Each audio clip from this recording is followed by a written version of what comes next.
Hello students, अस्सलाम वालेकुम। उम्मीद है आप सब खैरियत से होंगे। स्टूडेंट, हमने फर्स्ट ईयर मैथमेटिक्स के लास्ट लेक्चर में मॉडल पेपर 2021 स्टार्ट किया था। उसके टोटल 25 MCQs थे, जिसमें से हमने 10 MCQs कर लिए थे। आज हम मज़ीद 10 MCQs करने के लिए जा रहे हैं। बात वही है जो मैंने लास्ट लेक्चर में बताई थी कि मैथ के MCQs में आपके कॉन्सेप्ट्स बहुत स्ट्रॉन्ग होने चाहिए। और मैथ के MCQs में बहुत कम ऐसा होता है कि बस आपने जो है वो देखा और आंसर लिख दिया। नहीं, कुछ MCQs के अंदर कैलकुलेशन रिक्वायर्ड होती है, तो वो कैलकुलेशन आप रफ वर्क में करेंगे। ऐसा नहीं हो सकता कि मैं बोलूँ ये MCQ नंबर 11 है तो इसका आंसर जो है वो 2 है या 4 है। जब तक मैं कैलकुलेशन नहीं करूँगा मैं कैसे कह सकता हूँ कि इसका आंसर क्या है। तो चलिए कैलकुलेशन देखते हैं कि MCQs नंबर 11 में कौन सी कैलकुलेशन रिक्वायर्ड है। क्या कह रहा है ये? कहता है 1x² 6 - x² will form GP if x is equal to this. 4 option है, 4 में से एक ऑप्शन करेक्ट है, 3 ऑप्शन ऑब्वियसली रॉन्ग है। तो ये जो सवाल है ये ज्योमेट्रिक प्रोग्रेशन से रिलेटेड है और असल में ये एक्सरसाइज 6.4 का क्वेश्चन नंबर 9 है। आप चाहे तो बुक में चेक कर सकते हैं। तो जीपी मतलब ज्योमेट्रिक प्रोग्रेशन या ज्योमेट्रिक सीक्वेंस एक ऐसी सीक्वेंस होती है जिसमें रेशो सेम होता है। तो ये लिखा हुआ है 1x² और 6 - x²। ज्योमेट्रिक प्रोग्रेशन क्या होती है? जिसमें रेशो सेम होता है। रेशो का मतलब क्या होता है? आगे वाले नंबर को पीछे वाले नंबर से डिवाइड कर देते हैं। अब क्योंकि ये जीपी है लिहाजा इस वाले का आगे वाला नंबर है x², पीछे वाला नंबर है 1। This must be equals to आगे वाला नंबर है 6 - x² और पीछे वाला नंबर है x²। रेशो सेम होगा अगर ज्योमेट्रिक प्रोग्रेशन है। यहाँ उसने कहा है कि ये ज्योमेट्रिक प्रोग्रेशन है। तो अब हमें इसको सिंप्लीफाई करके x का वैल्यू निकालना है। क्रॉस मल्टीप्लाई करते हैं, ये x² वहाँ जाके x² से मल्टीप्लाई हो जाएगा तो ये x4 हो जाएगा। 1 से फ़र्क नहीं पड़ता तो ये हो जाएगा 6 - x²। तो x4 माइनस इधर आन के प्लस हो जाएगा, प्लस x² - 6 बराबर है 0।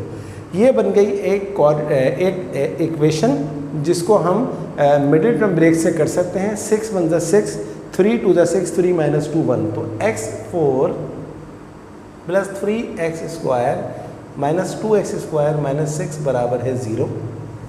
और इन दोनों में हमारे पास कॉमन आ रहा है x², तो यहाँ बचेगा हमारे पास x² + 3।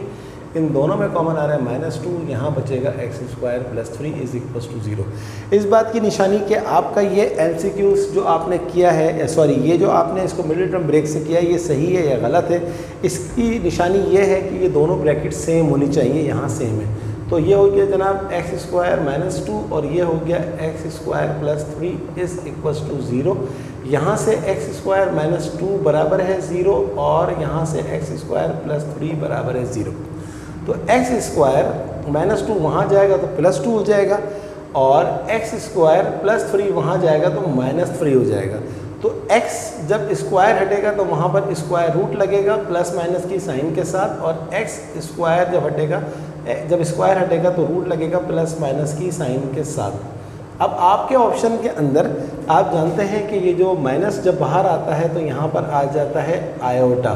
तो आपके ऑप्शन में जो आंसर दिया हुआ है इन दो आंसर से रिलेटेड डेफिनेटली 2 नहीं हो सकता, 4 नहीं हो सकता, 8 नहीं हो सकता। तो √2 is our answer. Plus minus नहीं दिया हुआ लेकिन कोई बात नहीं, √2 तो इसका आंसर बनता है। तो इसलिए ये बिल्कुल सही MCQ से, इसमें कोई मिस्टेक नहीं है। तो √2 इसका आंसर आ गया। तो अब आप खुद देख लीजिए, कैलकुलेशन आपने करी तो आपका आंसर आया। अगर आप कैलकुलेशन नहीं करते तो आपका आंसर कभी भी नहीं आता। आसपास के बच्चों से पूछेंगे वो भी आपको गलत ही बताएंगे। तो इसलिए आप अपने कॉन्सेप्ट्स को स्ट्रॉन्ग करें। चलिए अब हम करते हैं MCQ नंबर 12। देखते हैं कि 12 में हमसे क्या पूछा जा रहा है। The HM between 1/2 and 1/4 is what? HM का मतलब होता है हार्मोनिक मीन। ये आपकी एक्सरसाइज 6.8 का कॉन्सेप्ट है। और हार्मोनिक मीन HM का, 2 नंबर्स की HM का फॉर्मूला होता है 2AB upon A + B। So 2A क्या होता है? 2 मल्टीप्लाई बाई ये फॉर्मूले का 2A क्या होता है? फर्स्ट नंबर 1/2, B क्या होता है? सेकंड नंबर जो कि 1/4 दिया हुआ है। अपॉन ए प्लस बी यानी कि 1/2 प्लस 1/4। तो 2 से 2 कट गया, ऊपर सिर्फ बचा है 1/4 अपॉन, और इस 4 का आप एलसीएम ले लीजिए। तो 2 2 4, 2 1 2 प्लस 4 से 4 कट गया, तो ये हमारे पास आ गया 1। तो इसका आंसर आ गया 1/4 अपॉन 2 + 1 3/4। तो 1/4 अपॉन के नीचे जब अपॉन आता है तो नीचे वाली फ्रैक्शन उल्टी हो जाती है, तो ये हो जाएगा 4/3। 4 से 4 कट गया, तो ये आ गया हमारे पास 1/3 इज़ आवर करेक्ट आंसर। अब इसमें 1/3 कौन सा है? ये है 1/6 गलत है, ये है 1/8 गलत है, 1/3 इज़ 100% करेक्ट। तो देख लीजिए इसमें भी कैलकुलेशन रिक्वायर्ड थी। हार्मोनिक मीन का फॉर्मूला जिसको पता होगा वही कर सकता है, जिसको नहीं पता होगा वो बैठा रहेगा, दूसरे बच्चों से पूछेगा, वो भी उसको गलत ही बताएंगे। बार बार इसलिए कहता हूँ कि यही होता है। तो 13 देखें, if 1/15, 1/20, 1/25 are in HP, then 15, 20, 25 will be HP, AP, GP, both AP and HP। Student exercise 6.8 का कॉन्सेप्ट है ये, और जब ये मैं पढ़ा रहा था, आप जाके मेरी प्लेलिस्ट में देख सकते हैं, तो मैंने बताया था कि हार्मोनिक मीन क्या होता है? अर्थमेटिक का रेसिप्रोकल। और हार्मोनिक प्रोग्रेशन क्या होता है?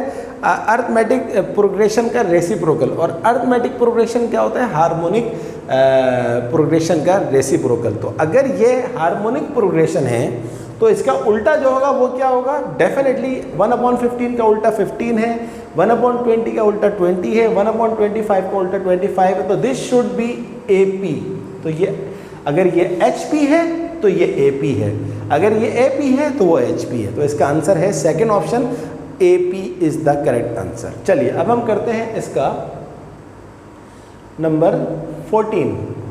14 में क्या लिखा हुआ है? The number of ways in which 7 person can be seated around a table. देखिए यहाँ पर वर्ड लिखा हुआ है टेबल का।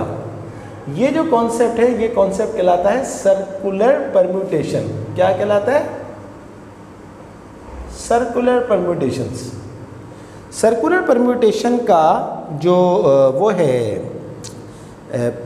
कॉन्सेप्ट है, इसका फॉर्मूला होता है n-1 फैक्टोरियल, और ये आपको मिलेगा पेज नंबर 231 के ऊपर। बुक का पेज नंबर 231 जाए तो वहाँ पर पूरा थ्योरम दिया हुआ है, और ये थ्योरम मैंने ड्राइव भी करवाया है, आप जाके प्लेलिस्ट में देख सकते हैं। तो टोटल कितने पर्सन है? 7 पर्सन है, तो यहाँ आ जाएगा 7-1 फैक्टोरियल, और 7-1 क्या होता है? 6 फैक्टोरियल। तो 6 factorial is our correct answer. First option में है तो फर्स्ट ऑप्शन ये आ गया हमारा। बहुत सारे बच्चे होंगे, बल्कि 90% बच्चे ऐसे होंगे जो 7 फैक्टोरियल लिखेंगे, लेकिन ये सर्कुलर परम्यूटेशन है जिसमें हमेशा 1 कम करते हैं। क्यों करते हैं? इसका पूरा कॉन्सेप्ट मैंने जब एक्सरसाइज 7.2 करवाई थी तो बताया था, आप जाके देख सकते हैं। अब हम बात करते हैं इसकी नंबर 15। नंबर 15 क्या है? इफ a प्लस b की power 11 then it will contain 11 terms, 13 terms, 10 terms, 12 terms. ये बाइनोमियल थ्योरम है, एक्सरसाइज 8.3 का कॉन्सेप्ट है। मैंने बताया था कि जितनी पावर होती है आंसर हमेशा उस पावर से एक ज़्यादा आता है। तो अगर 11 टर्म है तो 1 ज़्यादा क्या होगा? 12 टर्म। तो पहला 11 है गलत, 13 गलत, 10 गलत, तो लास्ट ऑप्शन जो है 12 टर्म, ये बिल्कुल सही है। तो जितनी पावर होती है बाइनोमियल थ्योरम में, जब उसको हम एक्सपेंड करते हैं तो एक टर्म ज़्यादा आती है। अगर यहाँ 12 लिखा हुआ होता तो 13 होता, 50 लिखा हुआ होता तो 51 होता, अभी 11 लिखा हुआ है तो ऑब्वियसली इसका आंसर क्या होगा? 12। तो देखें इसका आंसर आ गया 12 टर्म्स। तो ये इसमें हमें कैलकुलेशन की ज़रूरत नहीं थी, तो 12 इज़ द करेक्ट आंसर। तो कहीं ज़रूरत होती है, कहीं नहीं होती। 16, इफ़ a प्लस b की power 13 then middle terms slash middle term will be. ये कॉन्सेप्ट भी एक्सरसाइज 8.3 का है। मिडिल टर्म का जो आपके पास पेज नंबर है, ये आप जाके देख सकते हैं, पेज नंबर 277 के ऊपर पूरे फॉर्मूले लिखे हुए हैं। अब देखिए पावर यहाँ पर लिखी हुई है 13 होती है ऑड। तो ऑड के लिए जो मिडिल टर्म का फॉर्मूला होता है वो होता है n+1/2 और n+3/2 टर्म, टूथ टर्म। तो n यहाँ पर क्या है? पावर कितनी है? 13। तो यहाँ पर क्या आंसर आ जाएगा? 13 + 1/2, 13 + 3/2। तो 13 + 1 क्या होता है? 14/2 होता है 7। तो 7 टर्म आ गई। और 13 + 3 होता है 16, 16/2 होता है 8, तो ये हो गया 8 टर्म। तो फाइनल आंसर आ गया 7 टर्म एंड 8 टर्म, यानी कि 7 और 8 के ऊपर आपको मिडिल टर्म मिल जाएगी। तो इसका आंसर क्या है? पहला है 7 टर्म एंड 8 टर्म, तो फर्स्ट ऑप्शन ही इसका करेक्ट है। दूसरा क्या है? 8 एंड 9 गलत है। तीसरा क्या है? 7 टर्म गलत है। चौथा क्या है? 8 टर्म गलत है। तो first option is correct. I hope you understand. चलिए अगला कॉन्सेप्ट देखते हैं क्या है। नंबर 17, इफ a + b की power n where n is in n, यानी कि n जो है वो नेचुरल नंबर का एलिमेंट है, then tr+1 is equals to what?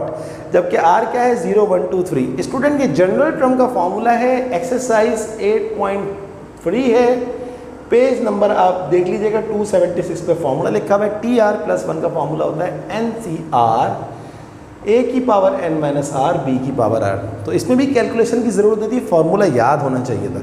तो पहला ऑप्शन दिया हुआ है NCR, a की पावर n, b की पावर n - r, गलत है। दूसरा ऑप्शन दिया हुआ है NCR+1, a की पावर n - r, b की पावर r, ये भी गलत है। तीसरा ऑप्शन है NCR, a की पावर n - r, b की power r, 100% correct. So the third option is correct. Fourth भी गलत है। सही है जनाब। तो NCR, a की पावर n - r, b की power r is the correct option. चलिए अब हम करते हैं MCQ नंबर 18। 18 में क्या लिखा है? Arc length of semi circle of a unit circle.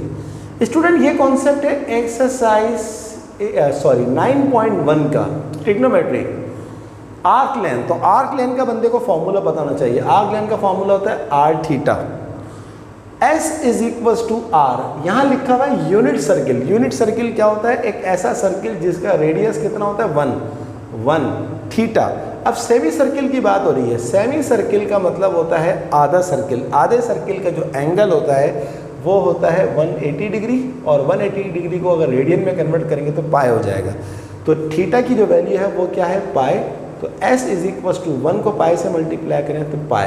तो arc length of semi circle क्या आ गई? पाई आ गई। तो आंसर क्या दिया हुआ है? 2 पाई, ये गलत है। 3 पाई, ये गलत है। Pi. So the third option is correct. Okay student, तो आपने देखा ये कितने आसान सवाल हैं। शर्त कॉन्सेप्ट क्लियर। अगला है sin 2 θ 19।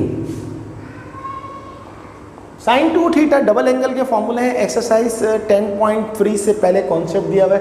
sin 2 θ बराबर होता है 2 sin θ cos θ। ये आपको जो है वो फॉर्मूले याद होने चाहिए।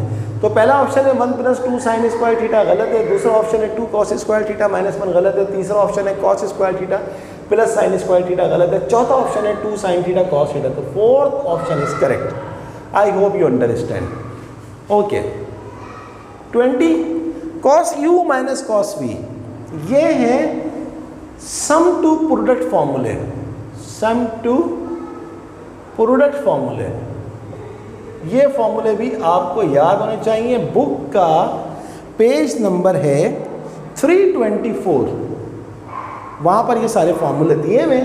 तो cos u - cos v होता है -2 sin u + v/2 और sin u - v/2। तो पहला ऑप्शन है 2 cos u + v/2 sin u - v/2, गलत है। दूसरा ऑप्शन है 2 sin u + v/2 cos u - v/2, गलत है। तीसरा ऑप्शन है 2 cos u + v/2 cos u - v/2, गलत है। चौथा ऑप्शन है -2 sin u + v/2 sin u - v/2। तो fourth option is correct. I hope you understand. तो स्टूडेंट खूब प्रैक्टिस कीजिए MCQs की, कॉन्सेप्ट के साथ करें। आपको मैंने पूरी बुक मेरी जो है वो पूरा syllabus, each and every exercise first year math की ईच एंड एवरी कॉन्सेप्ट के साथ मैंने अपलोड की हुई है। जहां आप फंसे किसी MCQs में वो देख लें। तो ये हमारी आज की क्लास थी जिसमें हमने 20 MCQs तक कंप्लीट कर लिए। अब इसके सिर्फ 5 MCQs रह जाएंगे। इंशाल्लाह वो अगले लेक्चर में ख़त्म करेंगे। उसके बाद हम जाएंगे 10 ईयर्स के MCQs। वो जल्दी ख़त्म करके 10 ईयर्स के MCQs करने के बाद इंशाल्लाह मैं आपको अपने जो टारगेट पेपर के MCQs हैं वो करवाऊँगा। तो मैं आपको गारंटी देता हूँ कि 25 MCQ के 50 मार्क्स होंगे और 50 में से 50 आपके आएंगे। और बाकी आप मेरी प्लेलिस्ट में जाके जो क्वेश्चंस की जो क्वेश्चंस करने हैं आपको उसकी प्रैक्टिस कीजिए, तो कोई वजह नहीं है कि आपके 100 में से 100 ना आ जाए। आप सबसे रिक्वेस्ट है कि काइंडली अगर अभी तक आपने मेरे चैनल को सब्सक्राइब नहीं किया तो उसे ज़रूर सब्सक्राइब कीजिए। मेरी वीडियोज़ को लाइक करने के साथ साथ अपने तमाम दोस्तों को शेयर करवाएँ और उनसे भी कहें कि मेरे चैनल को ज़रूर सब्सक्राइब करें। तो स्टूडेंट, अगली क्लास तक के लिए अल्लाह हाफ़िज़।